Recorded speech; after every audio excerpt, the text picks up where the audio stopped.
ధాన్యం కొనుగోలు చేయకుండా రైతులను రేవంత్ మోసం చేస్తున్నారని ఎంపీ రఘునందన్ ఆరోపించారు. 80% కొనుగోలు ఎక్కడ జరిగిందో చెప్పాలని డిమాండ్ చేశారు.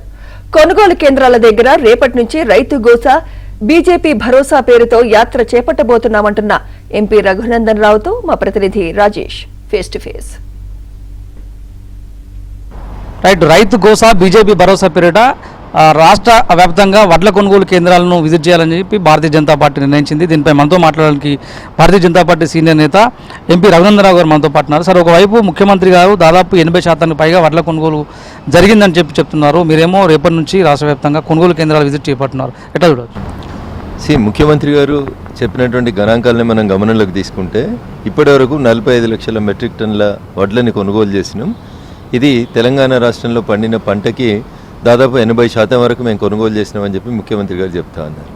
గత సంవత్సరం రాష్ట్ర ప్రభుత్వం సేకరించినటువంటి ధాన్యము వడ్లని చూసినట్లయితే 90 లక్షల మెట్రిక్ టన్నులని గత సీజన్ లోపల రాష్ట్ర ప్రభుత్వం కొనుగోలు చేసి ఎఫ్సిఐకి భారత ప్రభుత్వానికి అందజేయడం జరిగింది. 90 లక్షల మెట్రిక్ టన్నులు 45 లక్షల మెట్రిక్ టన్నులు అనేటి నాట్ ఈవెన్ 50% కంటే సమానంగా అయితే తప్ప 80% కావు. ఒకటి.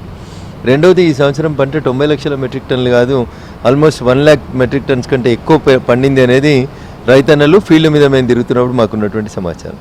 రాష్ట్ర ప్రభుత్వం ఒక స్పష్టమైనటువంటి ప్రణాళిక లేక సుమారు 40-45 రోజుల నుంచి రైతన్నలు రోడ్ల మీద 45-50 డిగ్రీల సెంటీగ్రేడ్ టెంపరేచర్ మధ్యలో నానా అవస్థలు పడుతుంటే 40-45 రోజుల తర్వాత ముఖ్యమంత్రి గారు హైదరాబాద్లో సమీక్ష చేసి ఇవాళ దాకా ఒక్క మంత్రి ఒక్క జిల్లాలో కనీసం ఇప్పటిదాకా ఈ జిల్లాలో పండిన పంట ఎంత, కొనుగోలు చేసింది ఎంత అనేటువంటి విషయంలో ఒక స్పష్టమైనటువంటి అవగాహన లేకపోవడం అనేది బాధాకరమైనటువంటి విషయం. సమీక్షలు కూడా తూతూ మంత్రంగా హైదరాబాద్లో చేయడం అనేది బాధాకరమైనటువంటి విషయం. ఎద్దేడిచిన వ్యవసాయం రైతేడిచిన రాజ్యం బాగుపడదని ప్రజలు చెప్తూ ఉంటారు.